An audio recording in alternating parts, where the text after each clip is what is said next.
오늘 하나님께서 우리에게 주시는 말씀을 레위기 19장 32절 말씀입니다. 레위기 19장 32절 말씀 함께 읽겠습니다.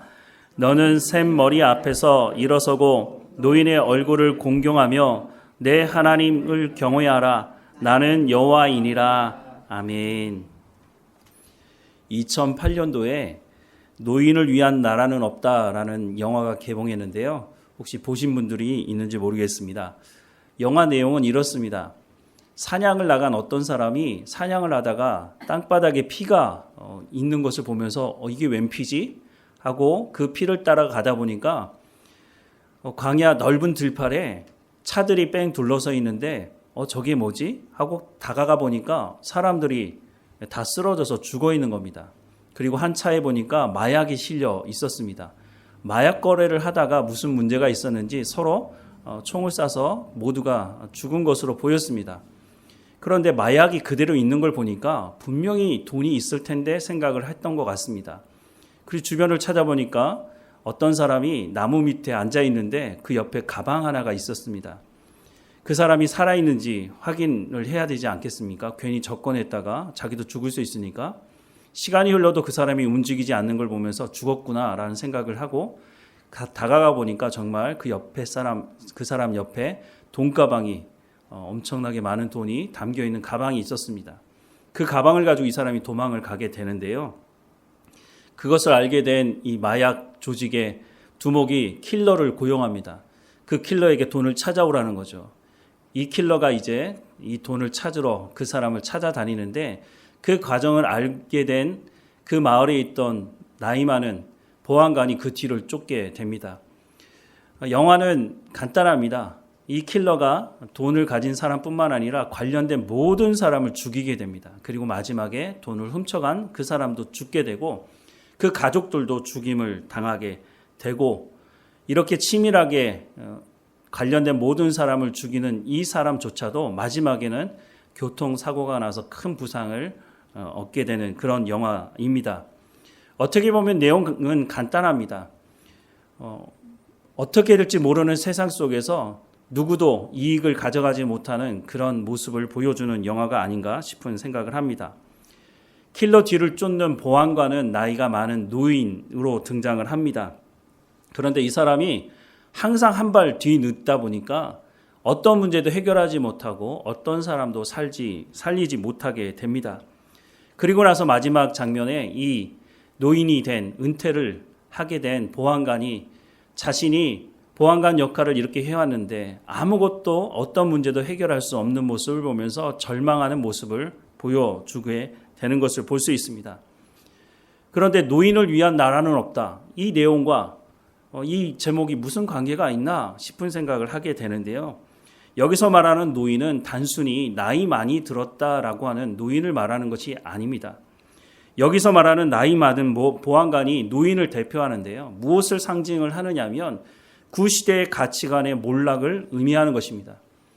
구시대에 있었던 법이나 질서나 도덕이나 이런 것들이 이제는 아무 소용이 없는 시대가 되어버렸다는 것입니다. 폭력이 난무하고 자신의 이익을 위해서는 수단과 방법을 가리지 않는 모습을 킬러를 통해서 보여주는데 그런 것들을 하나도 통제하지 못하고 문제도 해결하지 못하는 그런 모습이 보여지는 것이죠. 그런데 이렇게 수단과 방법을 가리지 않고 자신의 이익을 위해서 달려가는 이 킬러조차도 자신에게 어떤 일이 벌어질지를 전혀 예상할 수가 없다고 하는 것이죠. 예측할 수 없는 세상에서 그 누구도 자신의 나라를 이루어갈 수가 없다라고 하는 것을 영화를 통해서 보여주는 겁니다. 영화 마지막 순간에 이 노인이 된 은퇴를 한 보안관이 이런 이야기를 합니다. 자신이 꿈을 꾸었는데 자신의 아버지가 어둠이 짙어서 한 치 앞도 보이지 않는 곳에서 횃불을 들고 한 걸음 한 걸음 앞으로 걸어 나가는 꿈을 꾸었다라고 하는 것으로 영화가 마치게 되는데요.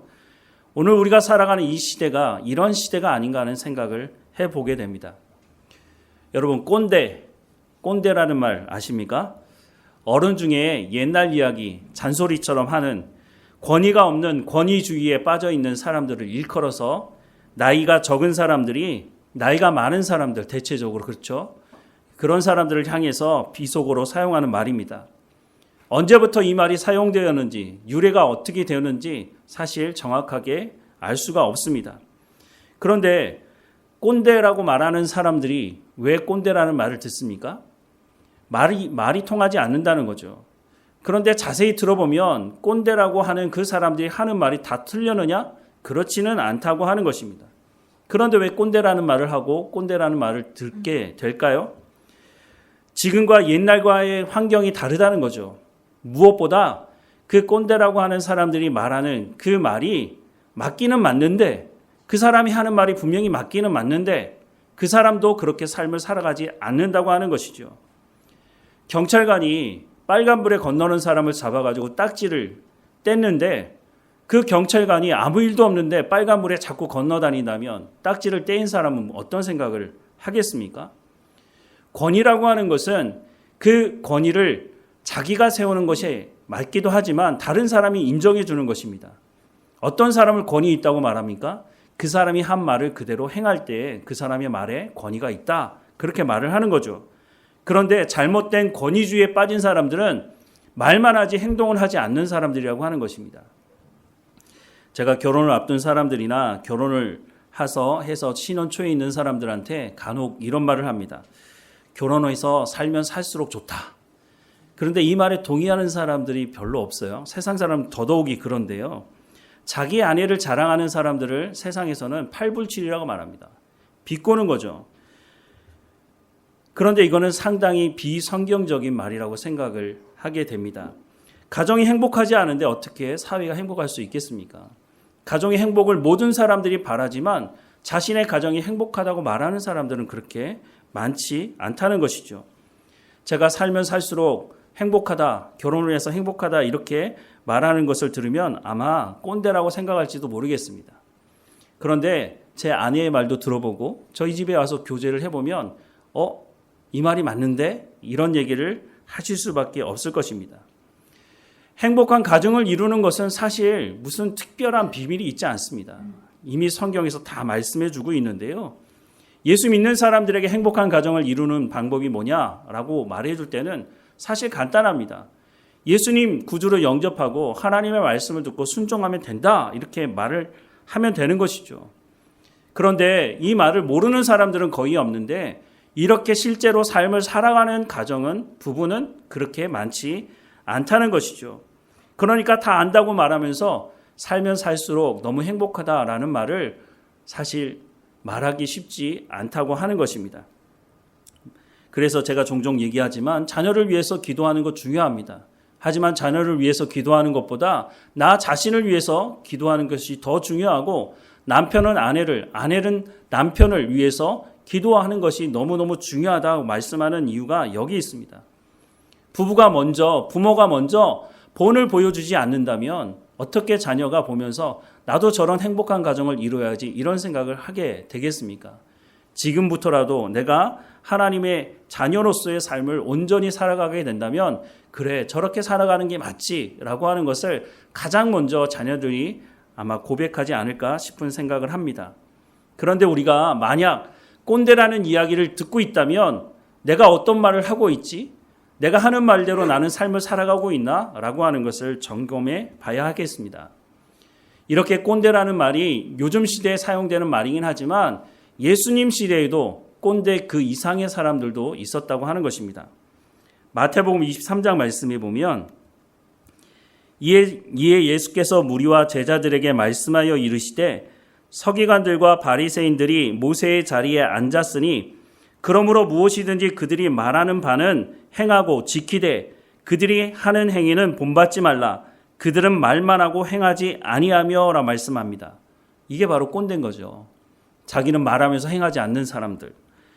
또 무거운 짐을 묶어 사람의 어깨에 지우되 자기는 이것을 한 손가락으로도 움직이려 하지 아니하며 그들의 모든 행위를 사람에게 보이고자 하나니 곧 그 경문띠를 넓게 하며 옷수를 길게 하고 잔치의 윗자리와 회당의 높은 자리와 시장에서 문안 받는 것과 사람에게 랍비라 칭함을 받는 것을 좋아하느니라 라고 말씀합니다.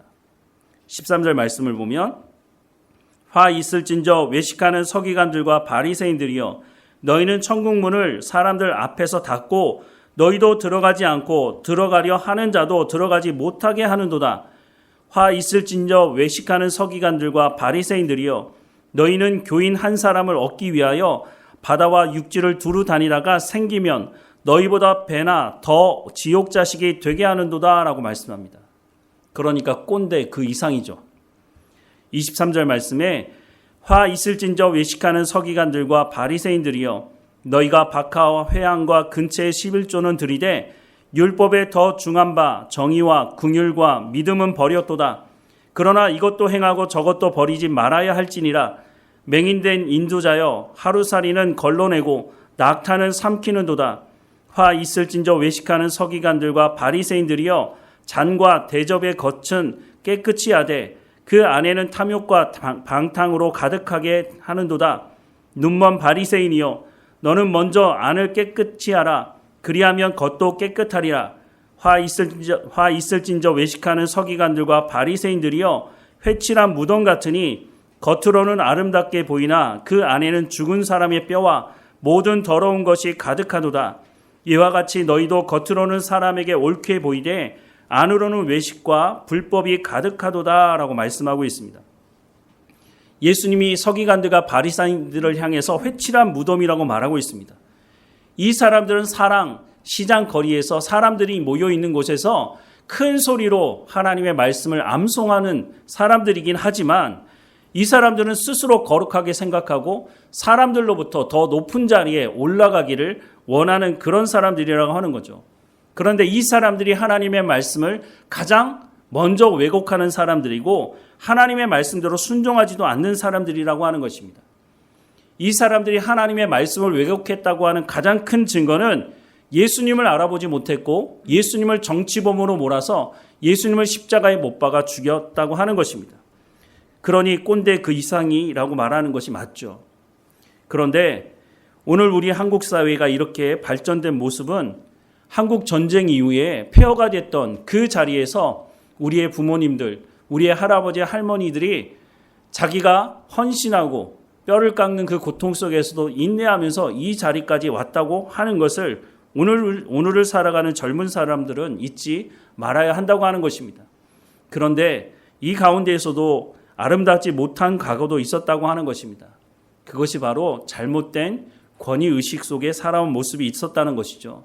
가정에서도 학교에서도 사회에서도 존경받을 만한 권위를 가지고 자기가 말한 것을 행함으로 보여주었다면 오늘 이 시대에 살아가는 젊은 사람들이 이런 삶을 살아온 사람들을 향해서 꼰대라고 말하지는 않을 것이라고 하는 것입니다. 제가 학교를 다닐 때만 하더라도 선생님들 가운데 대부분의 선생님들이 이런 잘못된 권위의식에 사로잡혀 삶을 살았다고 하는 것이죠. 12년 동안 공교육을 받으면서 제가 저 선생님은 정말 존경할 만한 선생입니다 라고 하는 분이 딱 두 분밖에 없었다고 하는 것입니다. 적지 않은 선생님들이 이 잘못된 권위의식에 빠져서 자신의 분을 이기지 못하고 사랑의 매가 아니라 자신의 분을 쏟아내기 위해서 폭력을 사용했다고 하는 것입니다. 지금 이 시대는 이런 것들이 완전히 다 무너졌죠. 무너진 것이 좋은 의미도 있지만 그런데 너무 과격하게 이 모든 것들이 무너지다 보니까 오늘 아침에도 인터넷 신문 보니까 교사들이 학부모들이 고소하는 것 때문에 정말 큰 어려움을 당하고 있다는 그런 기사들을 봤습니다. 권위 자체가 이제는 인정되지 않는 시대를 살아가고 있지 않은가 싶습니다. 예전과 같이 그렇게 폭력적으로 분을 쏟아내는 선생님들은 찾기 쉽지 않습니다. 오히려 학생이나 학부모들이 그 권위를 인정해 주어야 하는데 그 권위를 인정하지 않고 오히려 교권을 흔드는 모습을 보게 되는 것이죠. 권위가 주어졌을 때 그 권위를 잘 사용했더라면 오늘과 같은 이런 일들은 일어나지 않았을 것입니다. 권위가 주어졌을 때 그 권위를 폭력적으로 마구잡이로 자기의 기득권을 지키기 위해서 사용했기 때문에 오늘 이 시대를 살아가는 사람들이 이 뒷감당을 하고 있다고 하는 것이죠. 이런 잘못된 권위주의는 교회에도 큰 영향을 주었습니다. 그런데 이 부분이 참 안타까운데요. 왜냐하면 교회 가운데 모여있는 사람들은 예수님을 영접한 사람들이기 때문입니다. 예수님을 영접했다고 하는 것은 하나님의 말씀을 듣고 순종하겠다고 하는 사람들 아닙니까? 그런데 교회 안에 이 잘못된 권위주의가 뿌리 박혀 있다고 하는 것입니다. 예수님은 높은 자리에 올라가려고 하는 사람에게 뭐라고 말씀하십니까? 으뜸이 되고자 하는 자는 모든 사람의 종이 되어야 하리라 라는 말씀을 하셨습니다. 그런데 이 말씀을 가르치기는 가르치지만 가르치는 사람도 그렇게 살아가지 않고 이 말씀을 듣는 오랫동안 신앙생활 했다고 하는 사람들, 특별히 오랫동안 신앙생활 했다고 하는 사람들이 자신의 기득권을 지키기 위해서 예수님께서 말씀하시는 대로 종이 되어 섬기는 자리가 아니라 내가 이 교회 얼마나 오랫동안 다녔는지 알아? 라고 하는 것으로 다른 사람을 찍어 누르는 잘못된 권위의식에 빠져 있다고 하는 것입니다. 젊은 사람들이 교회를 많이 떠난다고 말합니다. 젊은 사람들이 교회를 떠나는 이유가 여러 가지 있겠죠. 하지만 그 중에 핵심적인 이유가 이런 이유가 아닌가 하는 생각을 합니다. 목사이든지 교회의 지도자든지 잘못된 권위의식에 빠져 있어서 자신의 기득권을 지키려고 찍어 누르니 그것을 보기에 누가 좋다고 말을 하겠습니까? 그래서 많은 교회 또 교회를 걱정하는 사람들이 젊은 사람들이 왜 교회를 떠나는지 또 어떻게 하면 젊은 사람들이 교회에 돌아올 수 있는지 세미나를 열고 이 말 저 말 하는데 그런 말을 들어보면 뭐 다 좋은 말들을 합니다. 그런데 중요한 것은 핵심적인 말은 하지 않는다고 하는 것입니다. 앞서 예수님께서 꼰대 역할을 했던 서기관들, 바리새인들을 책망하고 화 있을진저 말을 부드럽게 표현을 한 것이지만 예수님께서 정말 내가 너희를 심판하겠다라고 하는 정도로 심각하게 이 말씀을 하고 있는데 이런 말씀 중에 이런 말씀을 합니다. 마태복음 23장 8절부터 12절 말씀을 보면 그러나 너희는 납비라 칭함을 받지 말라. 너희 선생은 하나요. 너희는 다 형제니라. 땅에 있는 자를 아버지라 하지 말라. 너희 아버지는 한 분이시니 곧 하늘에 계신 이시니라. 또한 지도자라 칭함을 받지 말라. 너희의 지도자는 한 분이시니 곧 그리스도시니라. 너희 중에 큰 자는 너희를 섬기는 자가 되어야 하리라. 누구든지 자기를 높이는 자는 낮아지고 누구든지 자기를 낮추는 자는 높아지리라 라고 말씀합니다. 9절 말씀에 땅에 있는 자를 아버지라 하지 말라. 너희 아버지는 한 분이시니 곧 하늘에 계신 이시니라 라고 말씀하는데 육신의 아버지를 아버지로 부르지 말라라는 그 말씀이 아니고요. 그 당시에 서기관들, 바리새인들, 하나님의 말씀을 가르쳤던 이 사람들을 영적인 아버지로 사람들은 생각했다는 겁니다. 그런데 이 사람들이 하나님의 말씀을 왜곡시켜서 전할 뿐만 아니라 말씀을 전한다 할지라도 그 말씀대로 살아내지 않으니까 너희가 그들을 영적인 아버지로 인정하는 것은 잘못된 것이다 라고 말씀을 하고 있는 것이죠. 하나님의 말씀을 왜곡시키고 자기의 기득권을 유지하기 위해서 말은 맞지만 그렇게 행하지 않는 그런 사람들을 닮지 말고 너희가 하나님의 말씀을 듣고 순종하면서 높은 자리에 올라가려고 하지 말고 낮은 자리에서 다른 사람을 섬기는 종의 자세로 삶을 살아가야 된다라고 하는 것을 말씀해주고 있는 것입니다. 예수님의 말씀과 바리새인들이 하는 말을 들어보면 어떻게 보면 큰 차이가 없습니다. 그런데 왜 사람들은 예수님의 말씀을 들으면서 예수님의 말씀은 권위 있는 자다. 예수님의 말씀을 들어보니까 저분은 권위 있는데? 라고 말을 했을까요? 마태복음 7장 28절부터 29절 말씀에 보면 예수께서 이 말씀을 마치심에 무리들이 그의 가르치심에 놀라니 이는 그 가르치시는 것이 권위 있는 자와 같고 그들의 서기관들과 같지 아니함이로라 라고 말씀을 하고 있습니다. 왜 사람들은 비슷한 말을 들으면서 예수님의 말씀을 들을 때는 권위 있는 자라고 말을 했을까요? 왜냐하면 예수님은 말씀하신 그것을 삶을 통해서 증거하셨기 때문이라고 하는 것입니다. 그런데 바리새인들은 입으로는 바른 말을 하는 것 같은데 그들이 그와 같은 삶을 살아가지 않는 모습을 보면서 예수님의 말씀을 들을 때는 권위가 있는데 서기관들 바리새인들의 말은 그렇지 않다라고 말을 하고 있는 것이죠. 마태복음 5장 17절부터 26절 말씀에 보면 내가 율법이나 선지자를 폐하러 온 줄로 생각하지 말라. 폐하러 온 것이 아니요 완전하게 하려 함이라 라고 말씀합니다. 예수님이 하시는 말씀을 들어보면 무슨 새로운 말씀이 없습니다. 이미 구약 성경에서 말씀하신 그 말씀을 가지고 그 말씀의 원래 뜻이 무엇인지를 예수님은 말해 주었을 뿐이고 그 말씀대로 삶을 사셨던 것뿐이라고 하는 것이죠.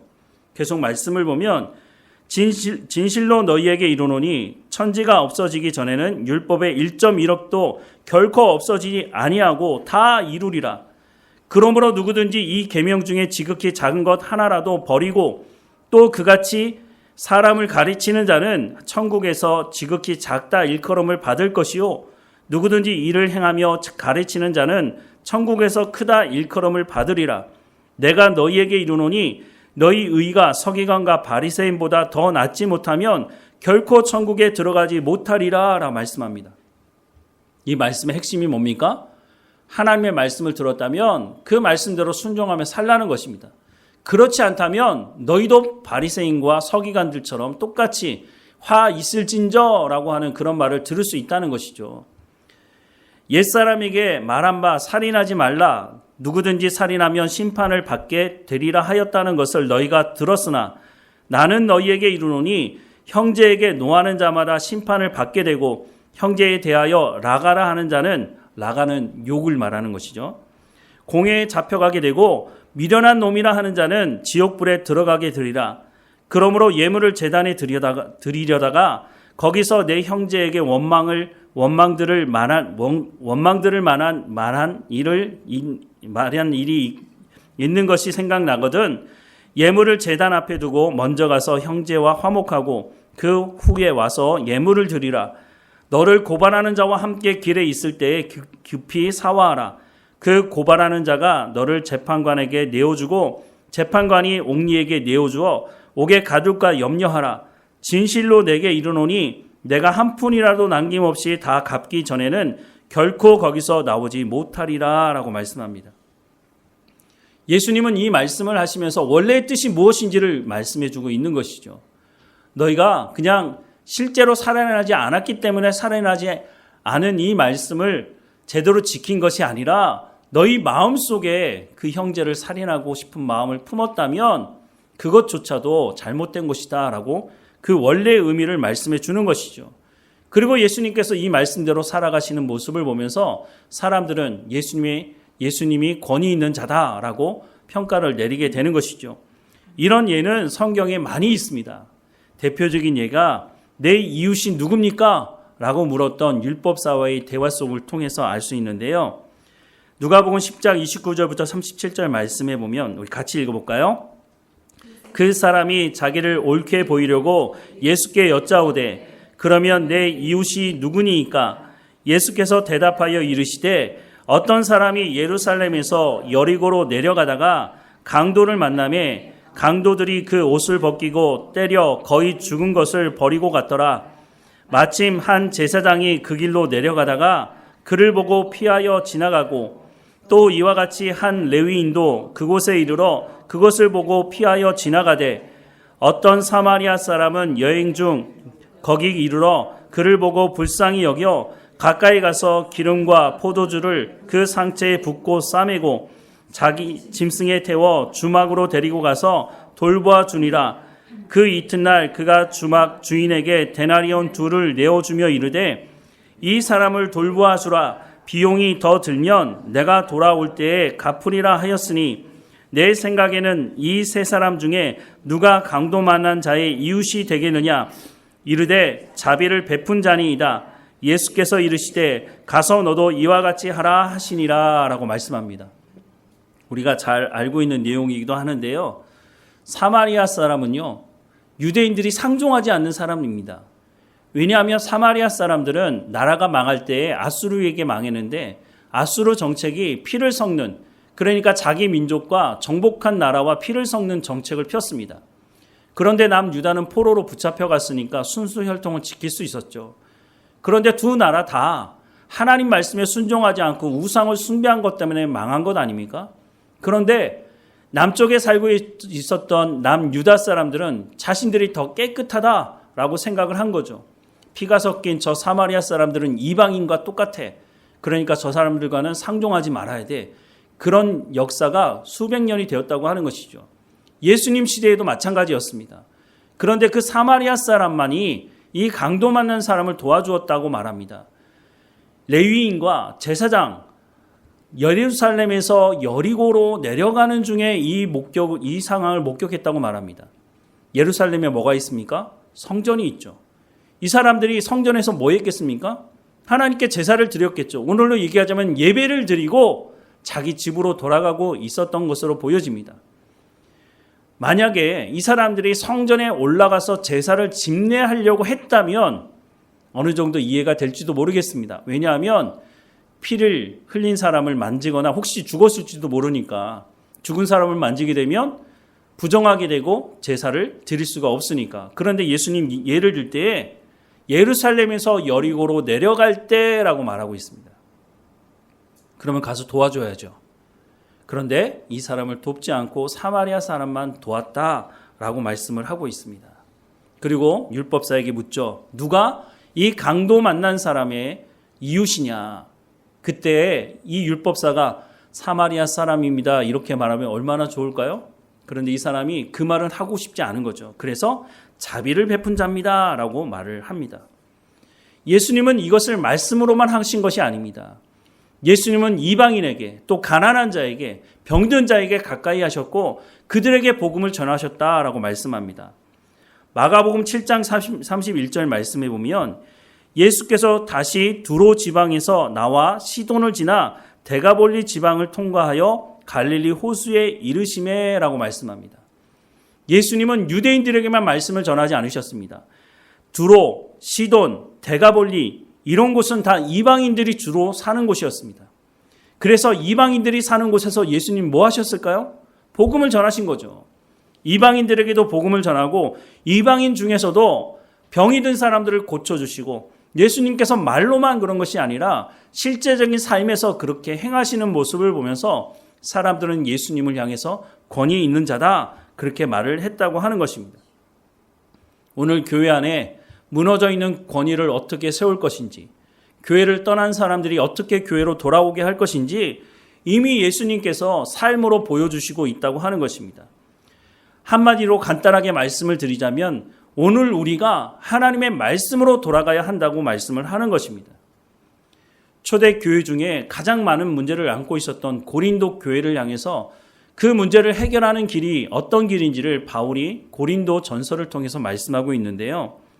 고린도전서 1장 10절 말씀 우리 같이 읽어보겠습니다. 형제들아 내가 우리 주 예수 그리스도의 이름으로 너희를 권하노니 모두가 같은 말을 하고 너희 가운데 분쟁이 없이 같은 마음과 같은 뜻으로 온전히 합하라 라고 말씀합니다. 같은 말을 하고 같은 마음과 같은 뜻으로 온전히 합하랍니다. 여기서 말하는 같은 말은 여러 번 말씀을 드렸지만 하나님의 말씀을 말하는 것입니다. 하나님의 말씀으로 우리의 생각이 새로워지고 우리가 무슨 문제를 판단할 때 내 생각과 내 기준과 내 경험으로 판단하는 것이 아니라 하나님의 말씀을 가지고 같은 말로 이 문제를 해결해야 된다라고 말씀하는 거죠. 같은 마음이라고 말하고 있는데 여기서 말하는 마음은 생각을 말합니다. 하나님의 말씀으로 같은 생각을 해서 같은 뜻, 하나님의 뜻으로 온전히 합함으로 문제를 해결할 수 있다라고 말씀하는 거죠. 한마디로 말하자면 하나님의 말씀으로 돌아가야 한다라고 말씀을 하는 것입니다. 이스라엘 백성들이 구약 성경에 보면 왜 망하게 됐습니까? 호세아서 말씀에 하나님을 아는 지식이 없어서 망하게 되었다라고 말하고 있지 않습니까? 우리의 생각이 하나님의 말씀으로 새로워져서 그 하나님의 말씀이 기준이 되지 않으면 하나님의 말씀으로 돌아가서 그 말씀대로 순종하지 않으면 우리가 문제를 해결할 수가 없다는 겁니다. 사실 따지고 보면 우리 삶에 일어나는 모든 문제의 해결은 하나님의 말씀으로 돌아가면 해결할 수 있다는 것입니다. 그래서 우리가 성경을 가까이 해야 되는 것이죠. 그런데 기득권을 가지고 있는 사람들은 말로는 그래 젊은 사람들이 교회를 떠나는데 어떻게 교회를 다시 돌아오게 할까라고 말은 합니다. 그리고 흉내는 냅니다. 이런 프로그램도 만들어보고 저런 프로그램도 만들어보는데 정작 중요한 그 기득권은 내려놓지 않고 예수님의 말씀대로 낮은 자리에서 종처럼 섬기려고 하지는 않는다고 하는 것입니다. 내가 이 자리에 오는데 얼마나 오래 걸렸는데 내가 이런 권리를 가지고 있고 이런 기득권이 있는데 내가 이것을 나한테 이걸 내려놓으라고 그렇게 하기는 싫다고 하는 것이죠. 그런데 그런 모습을 보면 많은 사람들이 저건 잘못된 건데 저 사람들은 저렇게 잘못하면서도 왜 잘 먹고 잘 살지? 이런 고민이 생기기도 합니다.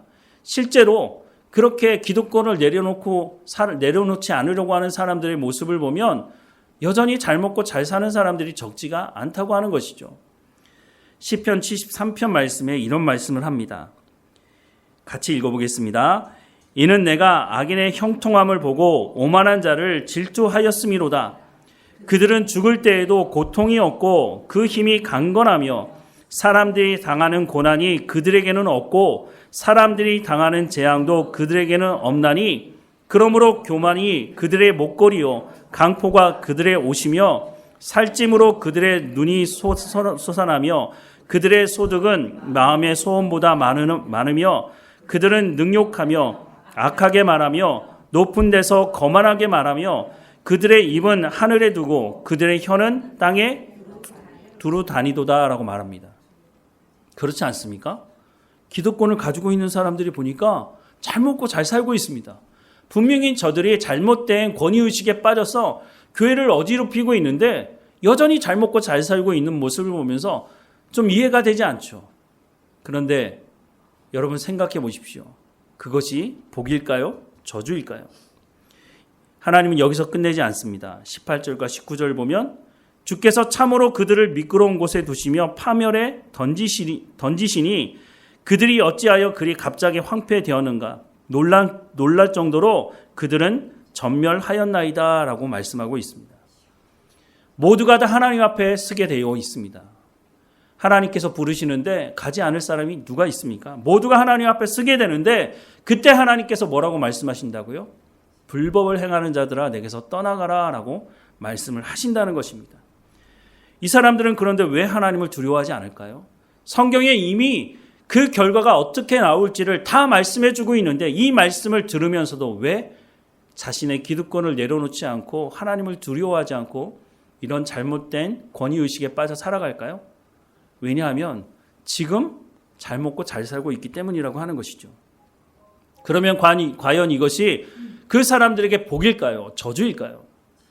로마서 1장 32절 말씀에 보면 그들이 이 같은 일을 행하는 자는 사형에 해당한다고 하나님께 정하심을 알고도 자기들만 행할 뿐 아니라 또한 그런 일을 행하는 자들을 옳다 하느니라 라고 말씀합니다.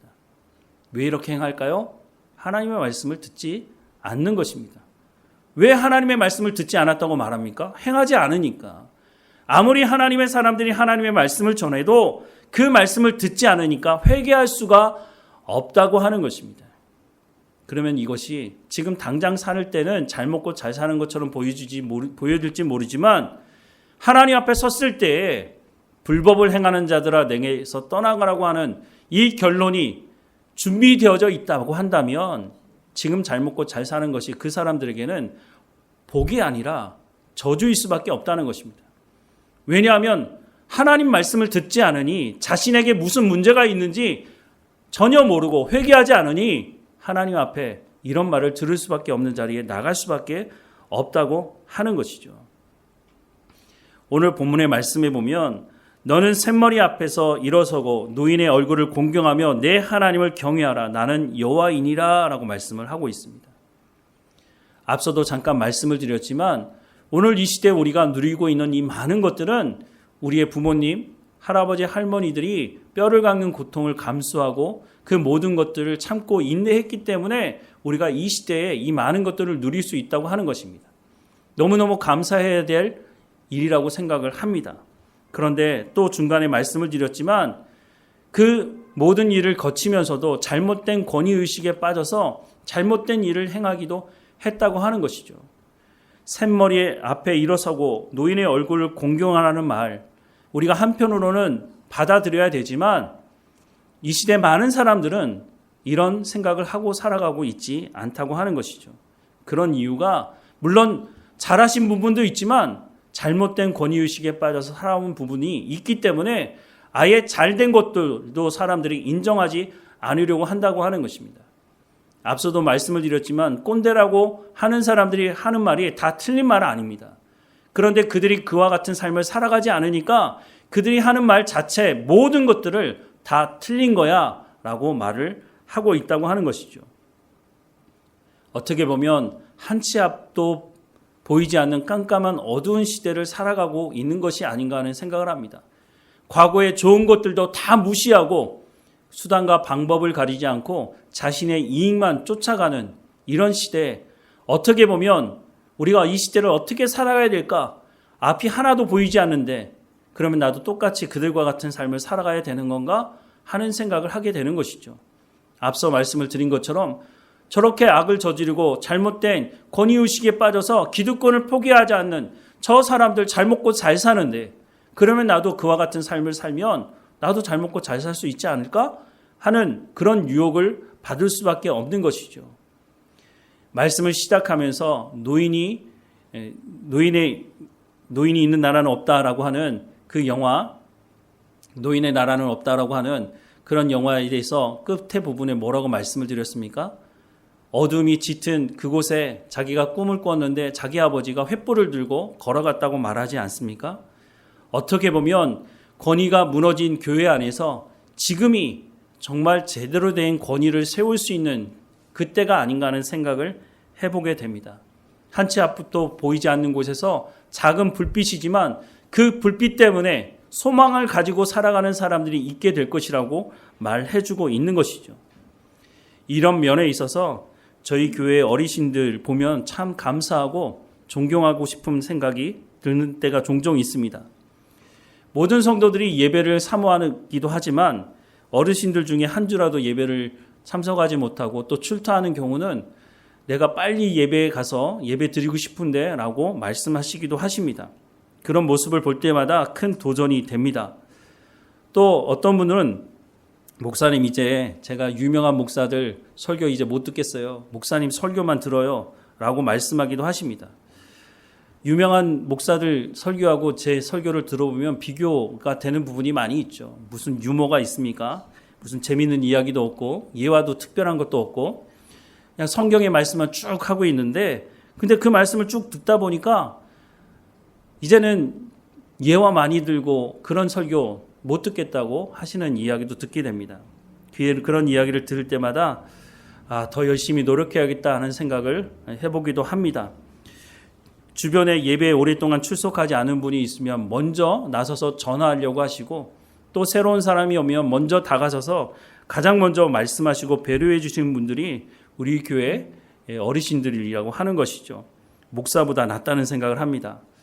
소풍을 갈 때나 교회에 어떤 일이 있을 때마다 몸은 이제는 무릎도 아프고 허리도 아프고 그래서 몸을 쓸 수 있는 일은 할 수 없지만 재정적으로든지 마음을 쏟는 것이든지 먼저 나서서 헌신하는 모습을 보여주시니까 그 뒤에 따라가는 분들이 기쁨으로 일을 감당하는 것도 보게 됩니다. 제가 이런 분들 모시고 목회하는 것이 제게 큰 복이 아닌가 하는 생각도 해보게 됩니다. 어르신들이 먼저 다가서는 것을 보니까 다른 분들도 얼굴 표정들이 다 좋습니다. 예배를 드린 모습도 보면 어르신들은 눈이 반짝반짝한데 그러지 않으신 분들은 좀 분발해야 되지 않을까 생각을 해보기도 합니다. 오늘 말씀을 다시 보십시오. 너는 샘머리 앞에서 일어서고 노인의 얼굴을 공경하고 내 하나님을 경외하라. 나는 여호와이니라 라고 말씀합니다. 이 말씀은 세상의 윤리적이고 도덕적인 차원에서 하는 말씀이 아닙니다. 샘머리 앞에서 일어서라는 것은 그분이 하나님 앞에서 어떤 신앙생활을 하고 살아왔는지를 보라는 것입니다. 그래서 그 앞에 존경하는 마음을 가지라고 그 신앙의 삶을 본받으라고 말씀을 하고 있는 것이죠. 시간이 지나고 나면 머리가 검었던 사람들도 다 머리가 하얗게 되는 때가 오게 되겠죠. 그때 다음 세대 사람들이 저분의 삶을 보니까 내가 저분과 같이 신앙생활 하고 싶다라고 하는 말을 들어야 하지 않겠습니까? 그렇게 하기 위해서 우리가 어떻게 해야 되겠습니까? 지금 예배하고 지금 하나님의 말씀을 듣고 순종하며 지금 기도하며 살아가는 삶을 살아가야 된다고 하는 것입니다. 그래야 교회를 떠나는 사람들도 잘못된 권위의식 속에 살았던 그 모습을 봤던 사람들도 저렇게 살아가는 것이 맞는데 그러면 내가 저 교회 가서 저분과 함께 신앙생활을 해야 되지 않을까 하는 생각을 하지 않겠습니까? 하나님의 말씀을 듣고 하나님 말씀에 순종함으로 자원함으로 그렇게 살아가는 사람을 통해서 하나님은 일하십니다. 모세가 홍해를 갈랐습니까? 모세가 하늘로부터 만나를 내렸습니까? 모세가 반석에서 물을 냈습니까?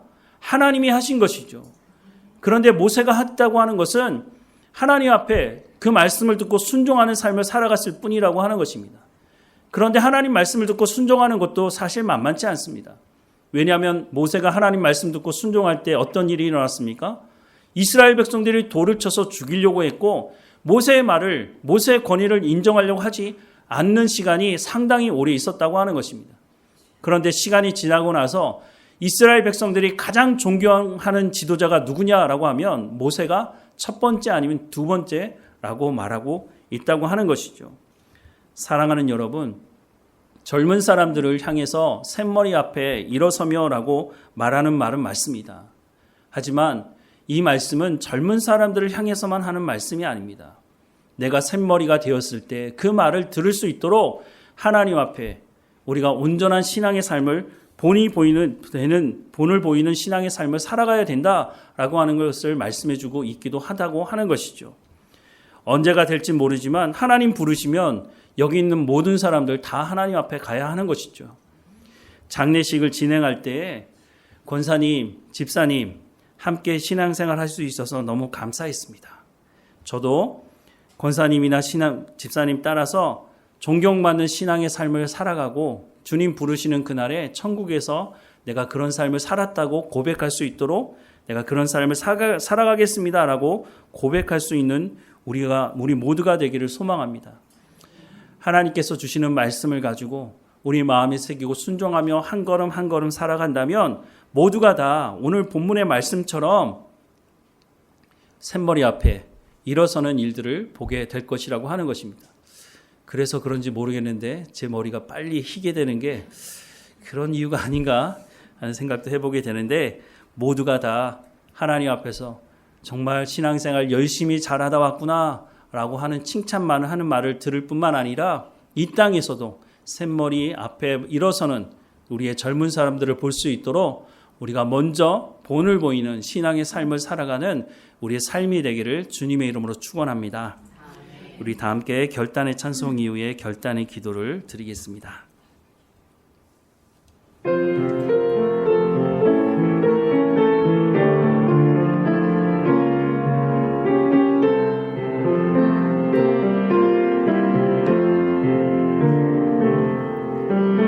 이 말씀 따라 사는 동안 지치지 않게 하시고 이 말씀 따라 사는 동안 주님 나라 이루소서.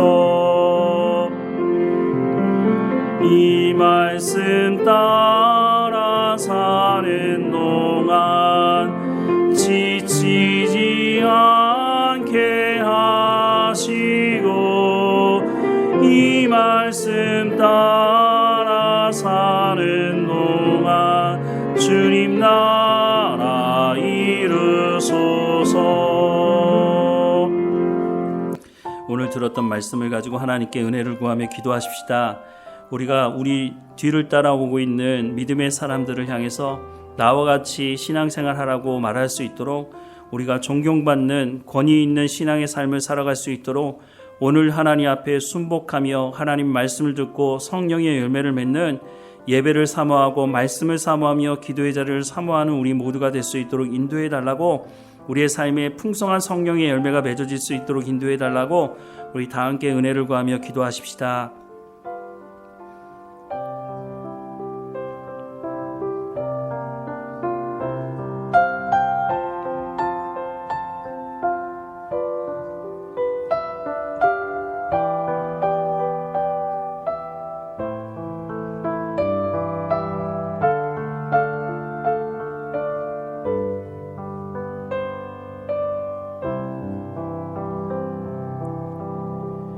사랑하는 하나님 아버지, 우리 가운데 먼저 신앙의 삶을 살아가는 분들과 함께 신앙생활을 할 수 있게 해주셔서 감사합니다. 너는 샘머리 앞에서 일어서고 노인의 얼굴을 공경하라고 말씀하시니 하나님, 우리가 그분들의 모습을 보며 뒤따라가며 우리가 더 예배를 사모하고 말씀을 사모하며 성령의 열매를 맺는 자리 가운데 나아갈 수 있도록 인도해 주옵소서. 함께 모였을 때도 흩어져 있을 때도 하나님의 말씀에 순종함으로 성령의 열매를 맺어가는 모든 성도들의 삶이 될 수 있도록 은혜를 베풀어 주옵소서. 무엇보다 어르신들 한 사람 한 사람마다 하나님 지켜주시고 강건하여지게 하시고 육체의 건강함도 하나님 지켜주셔서 하나님 부르시는 그날까지 하나님을 온전히 사모하며 그 말씀에 순종하며 더 풍성한 성령의 열매가 맺어지는 삶의 현장이 될 수 있도록 은혜를 허락해 주옵소서. 육체의 연약함은 있지만 하나님께서 그 마음 가운데 믿음의 믿음을 더해 주셔서 더 강건하여지며 영적으로 거인이 되어갈 수 있도록 하나님 은혜를 허락해 주옵소서. 모든 성도들 이 뒤를 따라갈 때에 함께 온전히 하나님 앞에 찬양하며 영광을 돌리는 모든 성도들의 삶이 될 수 있도록 하나님께서 주관하시고 인도해 주옵소서. 흩어져 삶을 살아가는 삶의 현장에서도 하나님 보시기에 기뻐하시는 삶이 될 수 있도록 늘 성령의 충만함과 하나님 주시는 열매가 맺어질 수 있도록, 그래서 복음을 증거하는 삶을 살아가는 삶이 될 수 있도록 하나님 우리의 삶을 주관하시고 인도해 주옵소서. 한 주일의 삶을 하나님께 맡겨드립니다. 하나님 인도하심 가운데 하나님께 감사하는 우리의 삶이 될 수 있도록 인도해 주옵소서. 늘 우리와 함께 하시는 하나님께 감사드리고 예수 그리스도 이름으로 기도드립니다. 아멘.